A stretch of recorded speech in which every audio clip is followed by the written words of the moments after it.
കെമിക്കലുണ്ട്. അതിന് ആ ഉപയോഗിക്കുന്ന കെമിക്കൽ എന്താണെങ്കിലും അതല്ലെങ്കിൽ പിന്നെ വെള്ളിയോട് കൂടി കൂട്ടിച്ചേർക്കുന്ന മറ്റ് ഏതെങ്കിലും ഒരു സാധനം എടുത്തിട്ട് കൂട്ടിച്ചേർക്കാൻ വേണ്ടി ഉപയോഗിക്കുന്ന കെമിക്കലുണ്ട്.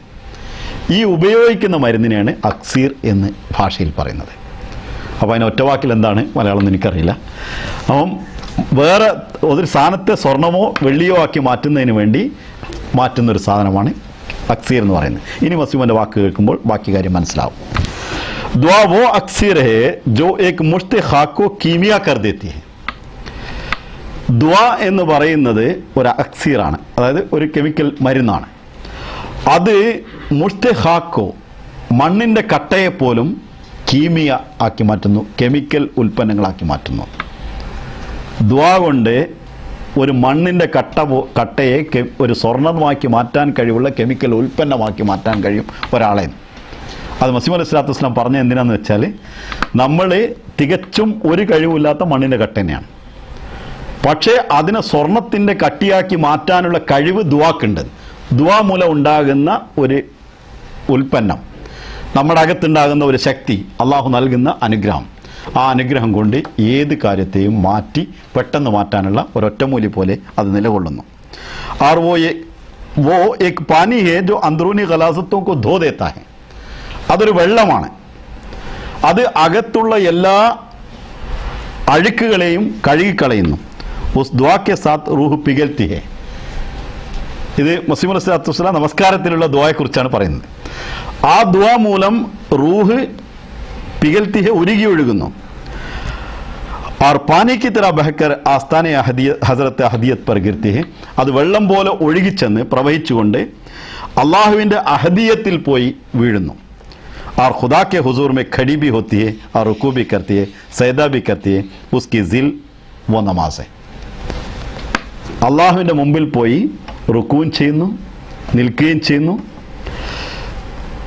സജദയും ചെയ്യുന്നു. അതിൻ്റെ നിഴലാണ് നമസ്കാരം.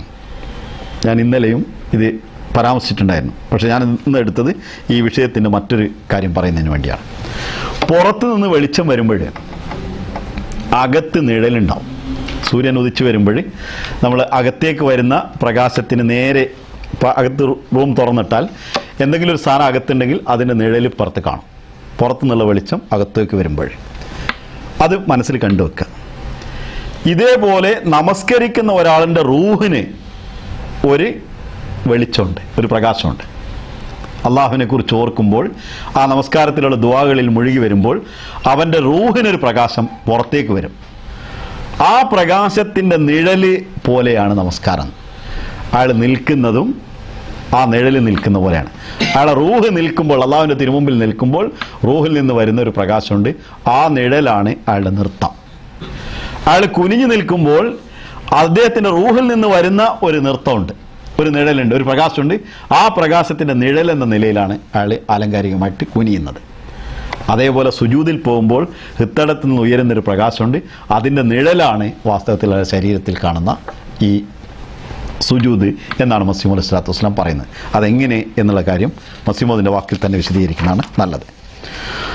वो खुदा के हुजूर रूह खड़ी है और रुकू भी करती है और सजदा भी करती है और के जिल व नमाज़ें जो इस्लाम ने सिखाई है. रूह खड़ा होना ये है. ഇസ്ലാം പഠിപ്പിച്ചിട്ടുള്ള നമസ്കാരം അതാണ്.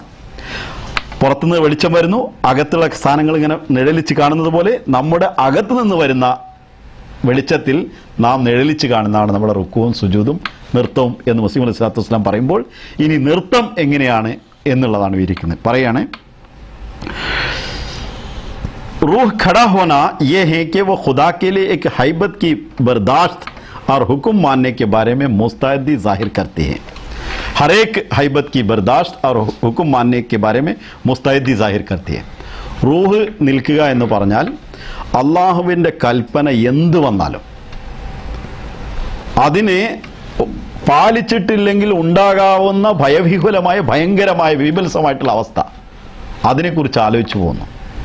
അതേസമയത്ത് അത് പാലിക്കുമ്പോൾ അള്ളാഹുവിൻ്റെ അനുഗ്രഹത്തെക്കുറിച്ചും ആലോചിച്ചു പോകുന്നു. ഈ രണ്ടും കൂടി ആലോചിക്കുമ്പോൾ അയാളുടെ മനസ്സിലുണ്ടാകുന്ന മാറ്റത്തെയാണ് റൂഹിൻ്റെ നൃത്തം എന്നുകൊണ്ട് ഉദ്ദേശിക്കുന്നത്. അപ്പോൾ നിസ്കാരത്തിൽ കയറുന്നതിന് മുമ്പേ ഉണ്ട്. നമ്മുടെ നിത്യജീവിതത്തിൽ അള്ളാഹുവിൻ്റെ കൽപ്പനകൾ പാലിക്കാൻ വേണ്ടി റെഡിയായിട്ട് നിൽക്കുക. എപ്പോഴും പ്രയാസങ്ങളും കഷ്ടപ്പാടുകളും വരുന്നതിന് മുമ്പ് തന്നെ ഈ കഷ്ടപ്പാടുകളും ഈ പ്രയാസങ്ങളും തനിക്ക് വരും എന്ന് ഉറപ്പിക്കുകയും അത് വരുമ്പോൾ ഞാൻ അതിൽ നിൽക്കുന്നത് അള്ളാഹുവിൻ്റെ തിരുമുമ്പിലാണ്, മാറി നിൽക്കുകയില്ല. ഇപ്പോൾ സാധാരണ ചില ആളുകൾ ഒരു സാമ്പത്തികമായിട്ടുള്ളൊരു വലിയ കഷ്ടപ്പാടിലേക്ക് എത്തുമ്പോൾ അതിൻ്റെ മുമ്പിൽ എങ്ങനെയാണ് നിൽക്കുകയെന്ന് പറയുക. ഒന്നുകിൽ പലിശയും മറ്റെല്ലാ വിധത്തിലുള്ള ഹറാമായിട്ടുള്ള പ്രവൃത്തിയിൽ നിന്നും മാറി നിൽക്കാം, അതിന് റെഡിയായിട്ട് നിൽക്കാം. അല്ലെങ്കിൽ പലിശയോ അതല്ലെങ്കിൽ ആ വിധത്തിലുള്ള ഹറാമായിട്ടുള്ള മറ്റേതെങ്കിലും പ്രവൃത്തികളിലേക്കോ വഴുതി വീണ് അവിടെ ചെന്ന് നിൽക്കാം എന്ന് പ്ലാൻ ചെയ്യാം. ഈ രണ്ട് പ്ലാനിലും അള്ളാഹുവിൻ്റെ തിരുമുമ്പിൽ അവൻ്റെ ഇഷ്ടത്തെ എവിടെയാണോ അവിടെ ഞാൻ നിൽക്കുകയുള്ളൂ എന്ന നിലയിൽ നിൽക്കുന്നതിനെയാണ് റൂഹിൻ്റെ നൃത്തം എന്ന് പറയുന്നത്. അങ്ങനെ നിൽക്കുന്ന ഒരാളാണ് നമസ്കാരത്തിൽ നിൽക്കുന്നത്. നമസ്കാരത്തിൽ നിൽക്കുമ്പോൾ അയാൾ പുറത്ത് തീരുമാനിച്ച കാര്യങ്ങൾ എങ്ങനെ എൻ്റെ റബ്ബിനോട് പറയണം, എൻ്റെ റബ്ബിൻ്റെ സഹായം എങ്ങനെ കിട്ടണം എന്നാണ് നൃത്തത്തിൽ ചൊല്ലുന്ന മുഴുവൻ പ്രാർത്ഥന. ഞാൻ ഇന്ന പ്രശ്നത്തിന് അള്ളാഹുവിൻ്റെ കൽപ്പന അനുസരിച്ച് മാത്രമേ നിൽക്കുകയുള്ളൂ എന്ന് പുറത്തുനിന്ന് തീരുമാനിച്ചു. അങ്ങനെ തീരുമാനിച്ചു വന്ന് നിസ്കരിക്കാൻ കൈകെട്ടി നിൽക്കുമ്പോൾ സുബ്ഹാനക്കല്ലാഹുമ്മ വബിഹംദിക വതബാറകസ്മുക എന്ന് ചൊല്ലി അയാൾ സുജൂദിലേക്ക് റുക്കുവിലേക്ക് അല്ലാഹു അക്ബർ എന്ന് പറയുന്നത് വരെ ആ നിൽക്കുന്നതിനെ കുറിച്ച് അയാളുടെ മനസ്സിലുണ്ടെങ്കിൽ അതിനുള്ള പ്രാർത്ഥനയാണ് അതിലുള്ളത്. ഏത് പ്രയാസമാണെങ്കിലും ഇതാണ് മസീഹ് അലൈഹിസ്സലാത്തു വസ്സലാം നമുക്ക് പഠിപ്പിച്ച അല്ലാഹ്. ഏത് തരത്തിലുള്ള പ്രയാസം, ഷൈത്താനിലേക്ക് കുനിയാനുള്ള മാർഗമുണ്ട്, അള്ളാഹുവിൻ്റെ തിരുമുമ്പിൽ നിൽക്കാനുള്ള മാർഗമുണ്ട്. അങ്ങനെ നിൽക്കുമ്പോഴാണ് നമ്മുടെ റൂഹ് അള്ളാഹിൻ്റെ മുമ്പിൽ നിൽക്കുന്നത്. അങ്ങനെ നിൽക്കുമ്പോൾ നമ്മുടെ മനസ്സിൻ്റെ അകത്ത് നിന്ന് ഈ പ്രാർത്ഥനകൾ ചൊല്ലി വരുമ്പോൾ ഒരു പ്രകാശം അകത്തു നിന്ന് വരുന്നു.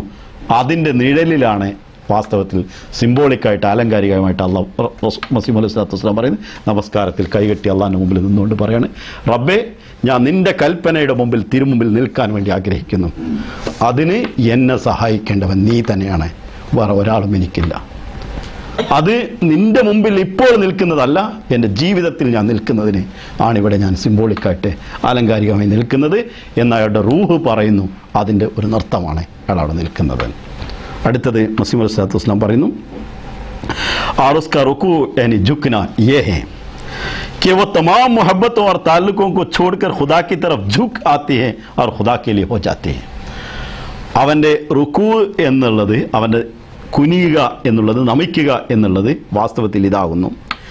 എല്ലാ മുഹബ്ബത്തുകളും, എല്ലാ സ്നേഹങ്ങളും, എല്ലാ ബന്ധങ്ങളെയും വിച്ഛേദിച്ചുകൊണ്ട്, അതിനെ പരിത്യജിച്ചുകൊണ്ട് ഖുദാ കി തറഫ് ഝുക് ആത്തി ഹെ, അള്ളാഹുവിൻ്റെ തിരുമുമ്പിൽ കുനിഞ്ഞു നിൽക്കുന്നു.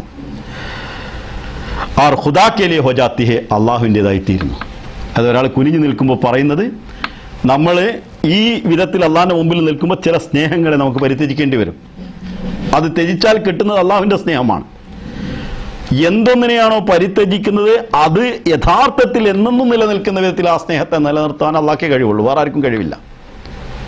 അത് പരിഗണിച്ചുകൊണ്ട് ഞാൻ ഈ കാര്യത്തിൽ നിന്റെ കാര്യങ്ങൾ അനുസരിക്കുവാൻ ഞാൻ ബാധ്യസ്ഥനാണ്, അതിനുവേണ്ടി എനിക്കായിട്ട് പ്രത്യേകിച്ച് യാതൊരു തീരുമാനവുമില്ല, എൻ്റെ റബ്ബേ നിന്റെ തീരുമാനം എന്തോ അതിൻ്റെ മുമ്പിൽ ഞാനിതാ തല കുനിച്ചിരിക്കുന്നു എന്ന് റുക്കൂവിൽ ചൊല്ലുന്ന പ്രാർത്ഥനയിൽ അയാൾക്ക് തോന്നും.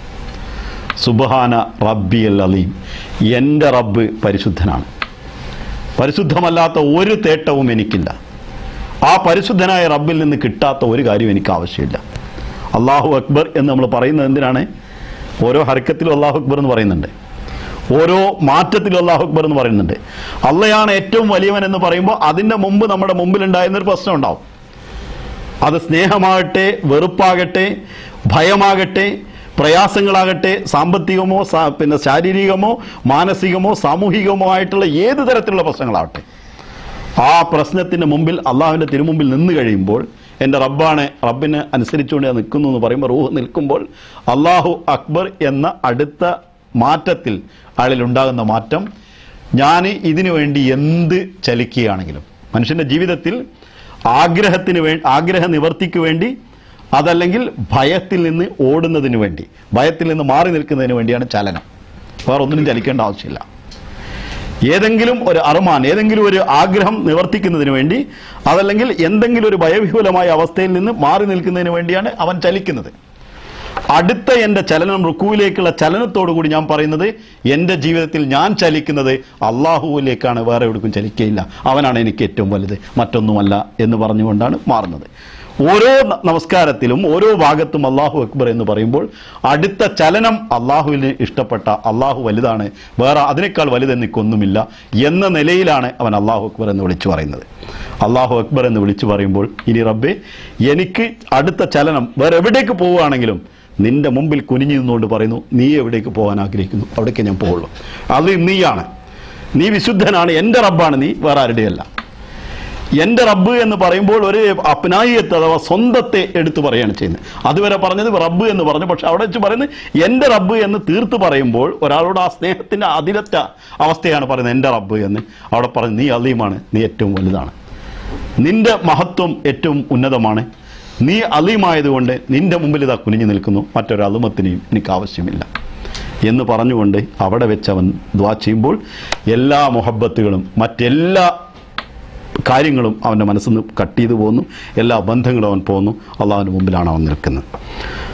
അവിടെ എണീറ്റ് സമീഅ അല്ലാഹു ലിമൻ ഹമിദ, അങ്ങനെ അള്ളാഹുവിനെ വാഴ്ത്തിയ ഒരുത്തൻ പ്രകീർത്തിക്കുമ്പോൾ ആ പ്രാർത്ഥനയെ അള്ളാഹു കേട്ടു എന്നാണ് പിന്നീട് പറയുന്നത്. സമീഅ അള്ളാഹു കേട്ടിരിക്കുന്നു. അങ്ങനെ വിശുദ്ധമായ വാഴ്ത്തലോടുകൂടി, അതായത് ഏത് വാഴ്ത്തലിനെയാണ് അള്ളാഹ് കേട്ടത്? അതുവരെ വാഴ്ത്തിയത് അവൻ്റെ വായിലുള്ള വാഴ്ത്തലായിരുന്നുവെങ്കിൽ കുനിഞ്ഞു നിന്ന് ഞാൻ പ്രവർത്തിക്കാൻ തയ്യാറാണെന്ന് പറഞ്ഞ് കുനിഞ്ഞു നിന്നപ്പോൾ പ്രവർത്തനത്തോടു കൂടിയുള്ള വാഴ്ത്തലിനെയാണ് അള്ളാഹു കേട്ടിട്ടുള്ളത്. കർമ്മരഹിതമായിട്ടുള്ള വാഴ്ത്തലുകൾ അള്ളാഹു കേൾക്കുന്നില്ല, മറിച്ച് കർമ്മത്തോടു കൂടിയുള്ള സകർമ്മകമായ കർമ്മത്തോടു കൂടിയുള്ള പ്രവൃത്തിയോട് കൂടിയുള്ള മുമ്പിൽ കുനിഞ്ഞു നിന്നുകൊണ്ട് ഞാൻ പ്രവർത്തിക്കാൻ റെഡിയാണ് എന്ന് പറഞ്ഞുകൊണ്ട് കുനിഞ്ഞു നിന്നത് ഇപ്പോഴാണ്. അതിനെക്കുറിച്ചാണ് അള്ളാഹു പറഞ്ഞത് അവൻ്റെ പ്രകീർത്തനത്തെ അള്ളാഹു കേട്ടുവെന്ന്. കേട്ടതിന് ശേഷം സുജൂദ് പോകുമ്പോൾ ആ സുജൂദിൻ്റെ സിംബോളിക്ക് വരണം. മസീഹ് അലൈഹി സ്വലാത്തു വസ്സലാം പറയുന്നു, ആ റുസ്കാ റുക്കൂ यानी झुकना ये है कि वो तमाम मोहब्बतों उसका सजदा ये है कि वो खुदा के आस्थाने पर गिर कर अपने ख्याल बकुल्ली खो देती है. അള്ളാഹുവിൻ്റെ തിരുമുമ്പിൽ അവൻ കുനിഞ്ഞുകൊണ്ട് അവൻ്റെ തൻ്റെ അസ്തിത്വത്തെ സർവസ്വവും, അത് സുജൂദ് ചെയ്യുമ്പോൾ തൻ്റെ അസ്തിത്വത്തെ സർവസ്വവും അവൻ നഷ്ടപ്പെട്ട പോലെ ആയിത്തീരുന്നു. അത് ഒരാളെ മുമ്പിൽ ചെന്നിട്ട് കുനിഞ്ഞ് ഒരാൾ സുജൂദ് നിൽക്കുന്ന പോലെ നിന്നാലേ, ഒരു കീടന്മാരി നിൽക്കുമ്പോൾ അയാൾക്ക് മറ്റൊന്നുമില്ല, തനിക്കായിട്ട് ഒരസ്തിത്വമില്ല, അള്ള തരുന്ന അസ്തിത്വമേ എനിക്കുള്ളൂ എന്നാണ്, വേറെ ഒന്നുമില്ല. അങ്ങനെ സുജൂദ് ചെയ്യുമ്പോൾ സുബ്ഹാന റബ്ബിയൽ ആല എന്ന് പറയുമ്പോൾ രണ്ട് വാക്കുകളാണ് ഈ നമസ്കാരത്തിൽ ഏറ്റവും പ്രധാനമായിട്ട് ഒരു മനുഷ്യനെ അവൻ ആരാണെന്ന് മനസ്സിലാക്കി കൊടുക്കുന്ന വാക്ക്. ഒന്ന് സുബ്ഹാന റബ്ബിയൽ അലി, മറ്റൊന്ന് സുബ്ഹാന റബ്ബിയൽ ആല. സുബ്ഹാന റബ്ബിയൽ ആല എന്ന് പറയുമ്പോൾ പിന്നെ തനിക്ക് താൻ ഏറ്റവും താഴെയാണെന്നാണ് നേരത്തെ പറഞ്ഞ വിനയം അയാളുടെ മനസ്സിൽ വരുന്നത്.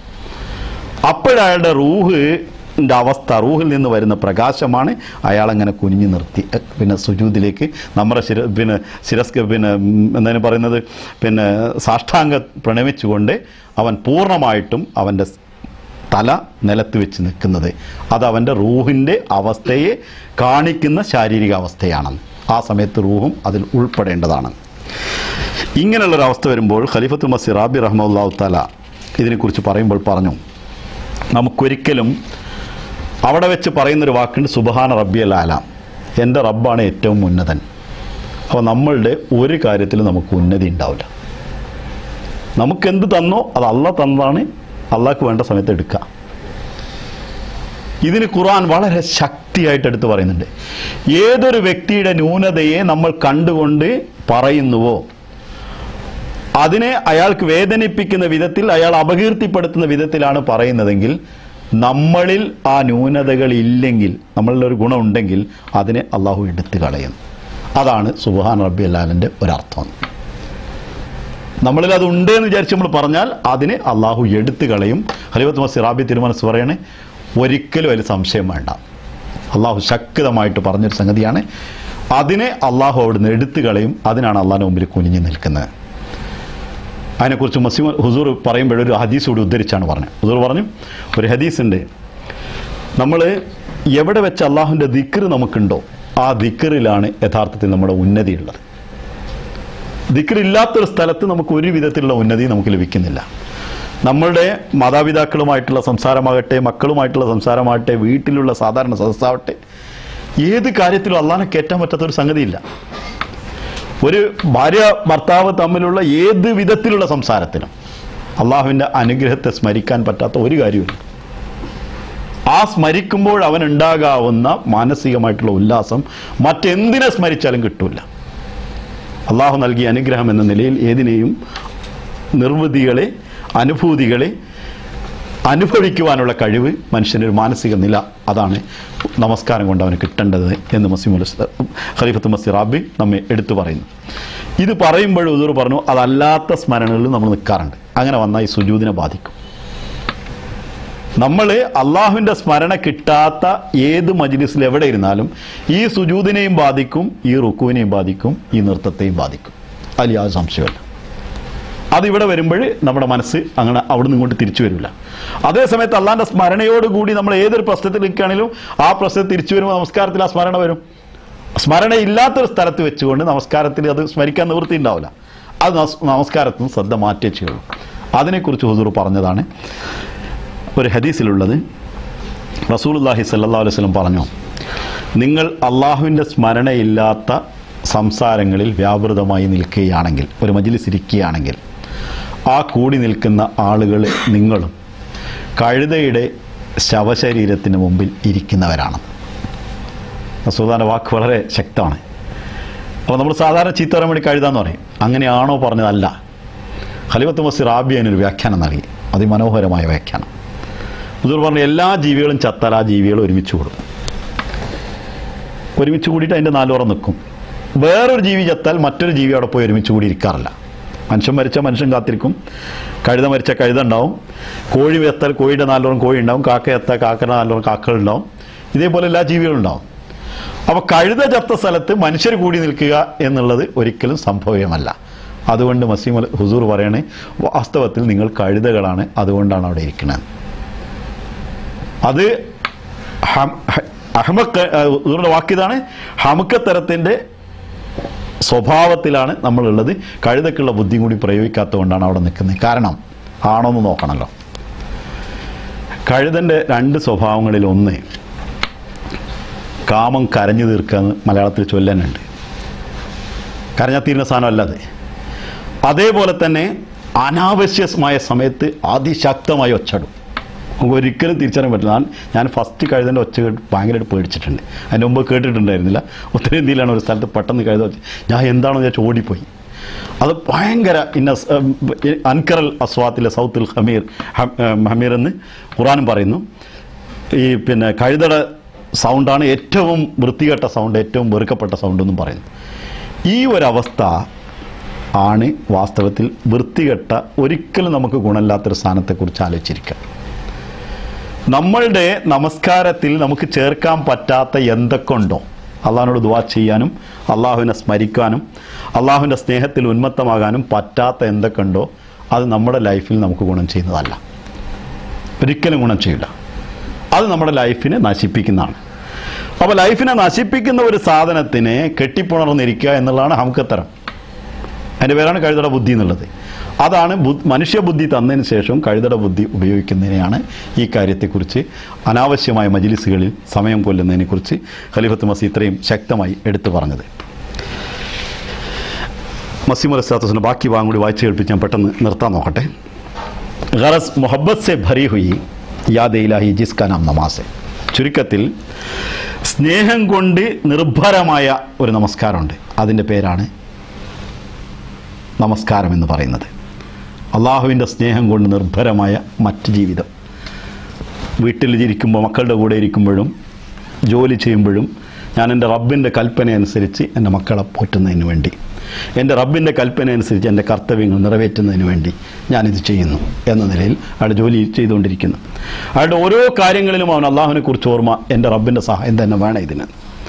അങ്ങനെയുള്ള സഹായം കിട്ടും എന്നുള്ള ഓർമ്മ വരുമ്പോൾ, നമസ്കാരത്തിൻ്റെ സമയം വരുമ്പോൾ പോയി അള്ളാഹുവിനോട് ഈ കാര്യങ്ങൾ തുറന്നു പറയാനുള്ളൊരു വേദി. അത് തുറന്നു പറയുമ്പോൾ അതിനുവേണ്ടി വെച്ചിട്ടുള്ള ഓരോ വചനങ്ങളും നമ്മൾ നേരത്തെ ക്ലാസ്സിൽ വിവരിച്ചു കഴിഞ്ഞു.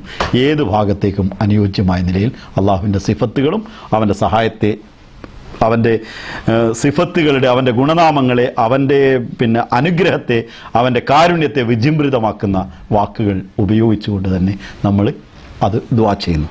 അങ്ങനെ അത് കിട്ടിയെന്ന മനസ്സമാധാനത്തോടുകൂടി തിരിച്ച് അതേ ജോലിയിലേക്ക് തിരിച്ചു വരുന്നു. അതല്ലെങ്കിൽ നമ്മൾ പ്രയാസം അനുഭവിച്ച് അള്ളാഹുവിൻ്റെ തിരുമുമ്പിൽ അത് അവതരിപ്പിച്ച് അള്ളാഹു പ്രയാസത്തെ നിറവേറ്റിയെന്ന നിലയിൽ തിരിച്ചു വരുന്നു. ഇങ്ങനെ ഓരോ സമയവും അവന് അള്ളാഹുവിൻ്റെ ആ സ്നേഹത്തിൽ ഉന്മത്തമായി ജീവിക്കാനുള്ള ഒരു ഭാഗ്യമാണ്. അതിനെയാണ് മസീഹ് അലൈഹി സ്വലാത്തു വസ്സലാം പറയുന്നത്, ഗറസ് മുഹബ്ബത്ത് സെ ഭരി ഹുയി യാദ് ഇലാഹി ജിസ്ക നാം നമാസ്.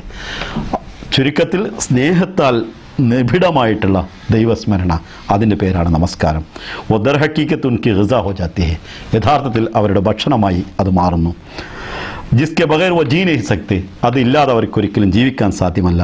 ജിസ്കി മുഹാഫിസ് और निगहबानी बेआईनी ही उस मुसाफिर की तरह वो करते हैं जो एक दश्ते बेआब दाना में अपनी चंद रोटियों की मुहाफिजत करता है जो उसके पास है और अपने किसी कदर पानी को जान के साथ रखता है जो उसके मश्क में है. ഇങ്ങനെ അവരെ അതിൽ ജീവിക്കുമ്പോൾ അതും ഇല്ലാതെ അവർക്കൊരിക്കലും ജീവിക്കാൻ സാധ്യമല്ല.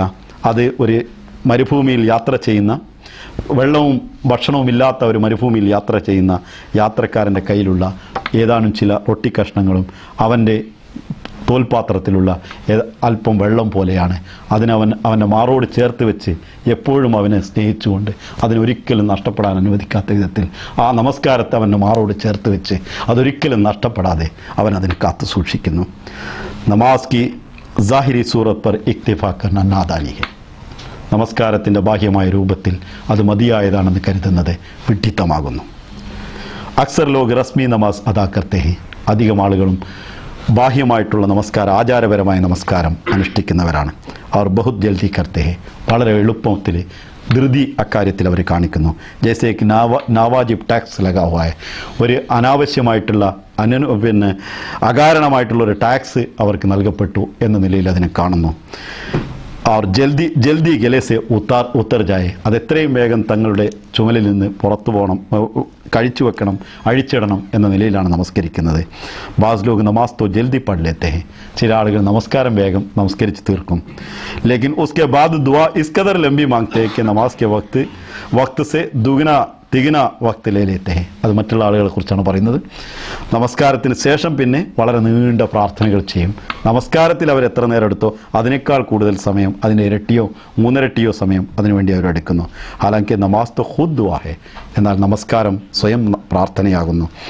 ജിസ്കോ യേ നസീബ് നഹി, അത് ഈ പ്രാർത്ഥന നമസ്കാരത്തിൽ അവന് ലഭിച്ചിട്ടില്ലെങ്കിൽ, നമാസ് മേ ദുആ കരെ, നമസ്കാരത്തിൽ അവന് ദുആ ചെയ്യാൻ സാധിക്കുന്നില്ലെങ്കിൽ, ഉസ്കി നമാസ് ഹി നഹി, അവൻ്റെ നമസ്കാരം തന്നെ അവനില്ലാത്തതാവുന്നു, അവനൊരു നമസ്കാരവും ഇല്ല.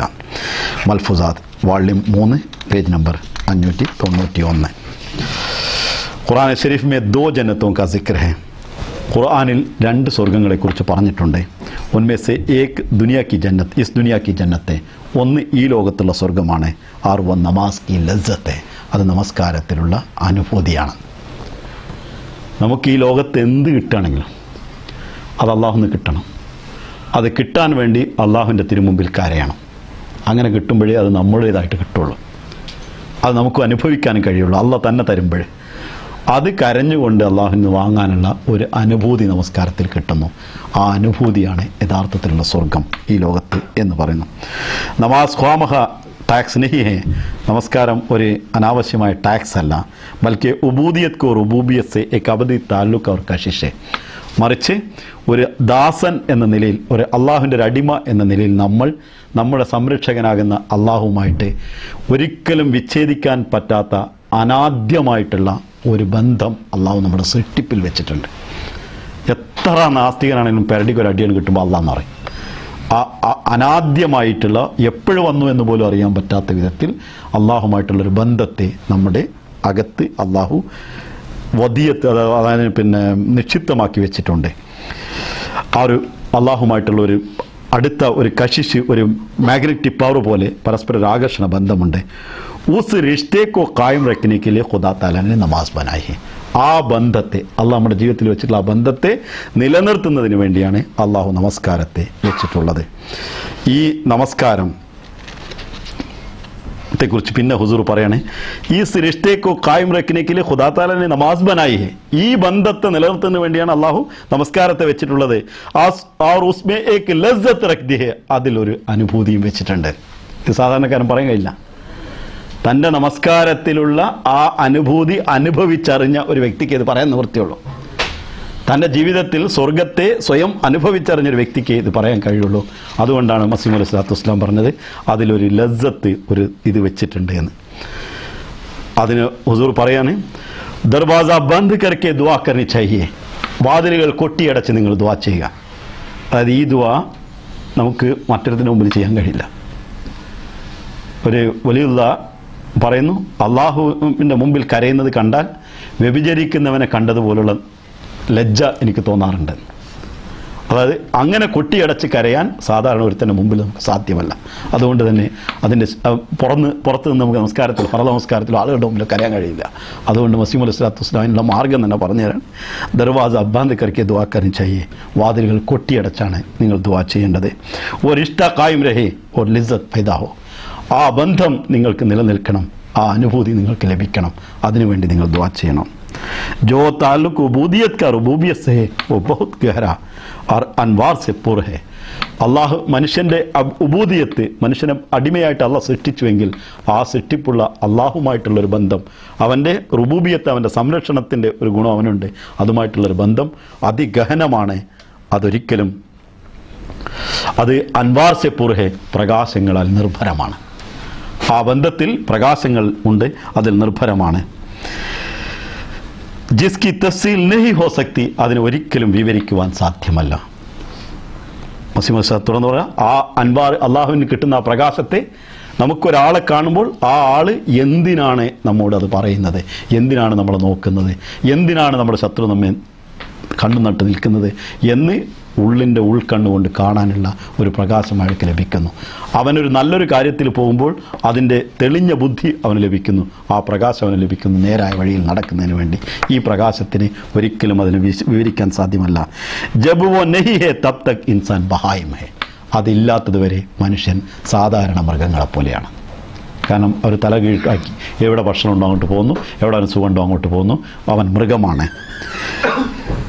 അഗർ दो चार दफ़ा भी लज्जत महसूस हो जाए तो उस चाशनी का हिस्सा मिल गया. ജീവിതത്തിൽ രണ്ടോ നാലോ പ്രാവശ്യമെങ്കിലും ആ ഒരു ടേസ്റ്റ്, ആ ഒരു സ്വാദ് അവൻ ലഭിച്ചു കഴിഞ്ഞാൽ അവൻ്റെ ജീവിതത്തിൻ്റെ യഥാർത്ഥത്തിലുള്ള ഭാഗമാണ് ലഭിച്ചു കഴിഞ്ഞു. ലേക്കിൻ ജിസെ ദോ ചാർ ദഫാ ബി നാ മില വോ അന്ധാ ഹേ, എന്നാൽ ആർക്കെങ്കിലും ഒരു രണ്ടോ നാലോ പ്രാവശ്യം അത് കിട്ടിയിട്ടില്ലെങ്കിൽ അവൻ അന്ധനാണ്. ഒമൻ കാനഫി ഹാദിഹി ആമ വഹുഫിൽ ആഖിറത്തി ആമ, അവൻ ഈ ലോകത്തും അന്ധനാണ്, പരലോകത്തും അന്ധനാണ്. ഭയപ്പെടുത്തുന്ന ഈ വാക്കുകൾ കേൾക്കുമ്പോൾ മസീഹ് മൗഊദ് നമ്മെ ഭയപ്പെടരുത് എന്ന നിലയിൽ മറ്റൊരു കാര്യം കൂടി ഉപദേശിക്കുന്നുണ്ട്. ജബ് കബി ഐസി ഹാലത്ത് ഹോ കെ ഉൻസ് और ज़ौक़ जो नमाज में आता था वो जाता रहा है तो चाहिए कि थक न जाए. നമസ്കാരത്തിൽ ഒരു സ്നേഹവും ഒരു പ്രത്യേക അനുഭൂതി ഉണ്ടായിരുന്നു, അത് നമ്മളിൽ നിന്ന് ഇല്ലാതായി പോകാറുണ്ട്. അങ്ങനെ ആവുമ്പോൾ ഒരിക്കലും നിങ്ങൾ ക്ഷീണിച്ചു പോകരുത്. ജോ ബേഹുസ്ല വക്കർ ഹിമ്മത്ത് നഹാറെ, ധൈര്യം ക്ഷയിച്ചുകൊണ്ട് ഒരിക്കലും നിങ്ങൾ പരവശനായി പോകരുത്. ബൽക്കി ബഡി മുസ്തഅദിക്ക് സാത്ത് ഗുംശുദ മത്താഅ് ഹാസിൽ കർനെ കി ഫിക്ർ കരെ, വളരെ ചുസ്തി അഥവാ ഉത്സാഹത്തോടു കൂടി, വളരെ തയ്യാറെടുപ്പോടുകൂടി നിങ്ങൾ നഷ്ടപ്പെട്ട ആ അവസ്ഥയെ തിരിച്ചു വാങ്ങുന്നതിന് വേണ്ടി നിങ്ങൾ ചിന്തിച്ചു കൊണ്ടിരിക്കുക. ആ റുസ്കെ ഇലാജ് ഹെ തൗബ, അതിനുള്ള മാർഗമാണ് തൗബ. തൗബ എന്ന് പറഞ്ഞ ഒറ്റ വാക്കിൽ പറഞ്ഞാൽ, നമ്മളൊരു സാധനം കാണുന്നു, വളരെ മോശപ്പെട്ടൊരു സാധനം, അത് കാണുമ്പോൾ വഴി കണ്ടാൽ തിരിച്ചോടും നമ്മളവിടെ നിന്ന് ഒറ്റ ഓട്ടം, രണ്ടാമത് അവിടെ തിരിഞ്ഞു നോക്കില്ല, ഒരിക്കലും അത് വേണമെന്ന് തോന്നില്ല. അതേത് കാര്യം നിങ്ങൾക്ക് ഏറ്റവും വെറുപ്പുള്ള സാധനം കണ്ടുവെക്കുക. അതുപോലെ അള്ളാഹുവിൻ്റെ സ്നേഹത്തിന് വിരുദ്ധമായ സാധനത്തെ കാണുമ്പോൾ തിരിച്ചോടുന്നതിനെയാണ് തൗബ എന്ന് പറയുന്നത്. അതിൻ്റെ വിശദീകരണത്തേക്ക് ഞാൻ ഇപ്പോൾ കിടക്കുന്നില്ല. അതിലൊന്ന് തൗബയാണ്. और इस्तिग़फ़ार और तज़र्रुअ, അങ്ങേയറ്റം അള്ളാഹുവിനോട് പാപബോധിക്കും. റബ്ബേ, ഇന്ന പാപങ്ങൾ കാരണം എനിക്ക് ലസ്സത്ത് ലഭിക്കുന്നില്ല, ഇന്ന തടസ്സങ്ങളാണ് എൻ്റെ മുമ്പിലുള്ളത്, അതിന് നീ തന്നെ പുറത്തുകൊണ്ട. അതേപോലെ തന്നെ തസറു, അങ്ങേയറ്റം കരഞ്ഞ് അള്ളാഹുവിൻ്റെ മുമ്പിൽ കരഞ്ഞ് കൊണ്ട് പ്രാർത്ഥിക്കുക. തുടർന്ന് മുസ്ലിം ബേസോഖീസെ തർക്കെ നമാസ് ന കരെ, അനുഭൂതിയില്ല എന്ന് വിചാരിച്ച് ഒരിക്കലും നമസ്കാരത്തെ നിങ്ങൾ ത്യജിക്കുന്ന അവസ്ഥ നിങ്ങൾക്കുണ്ടാകരുത്. ബൽക്കി നമാസ് കി ഔർ കസ്രത്ത് കരെ, നമസ്കാരം അങ്ങനെ സമയം വരുമ്പോൾ കൂടുതലായിട്ട് നിങ്ങൾ നമസ്കരിക്കുക, അതൊരിക്കലും ഒഴിവാക്കരുത്. തരക്കെ നമാസ് ന കരെ ബൽക്കി നമാസ് കി കസരത്ത് കരെ. ജैसे एक नशेबाज को जब नशा नहीं आता तो नशे को छोड़ता नहीं. ഒരു മദ്യപന് മദ്യത്തിൽ അവന് ലഹരി ലഭിക്കുന്നില്ലെങ്കിൽ അതിനെ അവൻ ഒഴിവാക്കുന്നില്ല. ബൽക്കി ജാം पर जाम पीता जाता है. ഓരോ ചഷകത്തിന് ശേഷം അടുത്ത ചഷകം അവൻ കുടിച്ചുകൊണ്ടിരിക്കുന്നു. യഹാ തക്ക് ആഖിർ ഉസ്കോ ലസ്സത്ത് और सुरूर आ जाता है. അവസാനമായിട്ട് അവൻ ആ പിന്നെ മദ്യത്തിലുള്ള യഥാർത്ഥത്തിലുള്ള അനുഭൂതിയും അതിലുള്ള സന്തോഷം അവന് ലഭിക്കുന്നു. പാസ് ജിസ്കോ നമാസ് മേ ബേസോഖി പൈദാ ഹോ. ആർക്കെങ്കിലും നമസ്കാരത്തിൽ അനുഭൂതിരഹിതമായിട്ടുള്ള അവസ്ഥ വന്നാൽ, അനുഭൂതി ഇല്ലായ്മ ഉണ്ടെങ്കിൽ, ഇസ് കസ്രത്ത് കെ സാത്ത് നമാസ് പഠനി ചാഹിയേ. അവന് കൂടുതലായിട്ട് നമസ്കരിക്കുകയാണ് ചെയ്യേണ്ടത്, അതിനെ ഒഴിവാക്കുകയല്ല ചെയ്യേണ്ടത്. ആർ നമാസ്കോ ബാക്കായിദ ഇൽത്തിസാം സെ പഠോ. നമസ്കാരത്തെ വളരെ കൃത്യമായിട്ട് കൃത്യമായി നിങ്ങൾ നമസ്കരിച്ചു കൊണ്ടിരിക്കുക. ബാസ് ലോഗ് സിർഫ് ഏക് ഹി വക്ത് നമാസ് പഠ് ലേത്തെ. ചില ആളുകൾ ഒരേ സമയത്ത് തന്നെ ബാക്കി നമസ്കാരങ്ങൾ കൂട്ടി നമസ്കരിക്കാറുണ്ട്. ഓ യാദ് രഖേ നമാസെ മാഫ് നഹി ഹോത്തി. നമസ്കാരം ഒരിക്കലും മാപ്പാക്കപ്പെടുന്നതല്ല. യഹാ തക്ക് പൈഗംബറോൻ തക്കോ മാഫ് നഹി ഹുയി. ഒരു പ്രവാചകന് പോലും അള്ളാഹു നമസ്കാരത്തെ മാപ്പാക്കുകയില്ല. പിന്നെ സാധാരണക്കാരൻ്റെ അവസ്ഥ പറയാൻ എന്തുണ്ട്? ചുരുക്കത്തിൽ ഇങ്ങനെ ദുആ ചെയ്യുമ്പോൾ നമ്മൾ എന്ത് ദുആ ചെയ്യണം എന്നുകൂടി മസീഹ് അലൈഹി സ്വലാത്തു വസ്സലാം പറഞ്ഞിരുന്നു. അത് കഴിഞ്ഞ ക്ലാസ്സിൽ ഞാൻ പറഞ്ഞിട്ടുണ്ടായിരുന്നു. വാസ്തവത്തിൽ നമസ്കാരത്തിന് ഞാനിപ്പോൾ എടുത്ത ക്ലാസ്സുകളുടെ ചുരുക്കം, നമസ്കാരത്തെ ജീവിതത്തിൻ്റെ എല്ലാ ഭാഗങ്ങളുമായിട്ട് യോജിപ്പിച്ചുകൊണ്ട് നമസ്കാരത്തിൽ അതിനെ ഹാജരാക്കാൻ, അതിനെ പ്രസൻറ്റ് ചെയ്യാൻ നമുക്ക് കഴിയണം. അപ്പോഴാണ് അള്ളാഹുവിൻ്റെ സഹായം നമുക്ക് ലഭിക്കുന്നത്. അതിന് രണ്ട് മാർഗങ്ങളാണുള്ളത്. ഒന്ന്, പുറത്ത് അള്ളാഹുവിൻ്റെ മുമ്പിൽ പ്രസൻറ്റ് ചെയ്യാൻ പറ്റാത്ത കാര്യങ്ങളെ നമ്മൾ ഒഴിവാക്കിക്കൊണ്ടിരിക്കണം. അതിനെ ഒഴിവാക്കാൻ വേണ്ടി നമസ്കാരത്തിൽ തന്നെ വന്ന് അള്ളാഹുവിനോട് ദുആ ചെയ്യണം. ആ ദുആ ചെയ്ത് വീണ്ടും അങ്ങോട്ട് തിരിച്ചു പോകുമ്പോൾ നമുക്കത് ഒഴിവാക്കാൻ സാധിക്കണം. ഇത് കൂടാതെ നമ്മൾ ചെയ്യേണ്ട മറ്റൊരു കാര്യം, ഏറ്റവും പ്രധാനമായിട്ട് നമസ്കാരത്തിൻ്റെ ഉള്ളിൽ പറയുന്ന പ്രാർത്ഥനകളെ അതിൻ്റെ ആഴത്തിലേക്ക് ചെന്ന് എന്താണ് ഞാൻ പറയുന്നത്, എങ്ങനെയാണ് അള്ളാഹുവിനോട് അവതരിപ്പിക്കേണ്ടത് എന്ന് പഠിച്ച് അത് അവതരിപ്പിക്കാൻ വേണ്ടി ശ്രമിക്കുക. ഇത് രണ്ടുമാവുമ്പോൾ നമുക്ക് ഒരു അനുഭൂതി നമസ്കാരത്തിൽ കിട്ടുന്നില്ലെങ്കിൽ ആ അനുഭൂതിക്ക് വേണ്ടിയിട്ട് അള്ളാഹുവിനോട് എപ്പോഴും കരഞ്ഞ് പ്രാർത്ഥിച്ചുകൊണ്ടിരിക്കുക.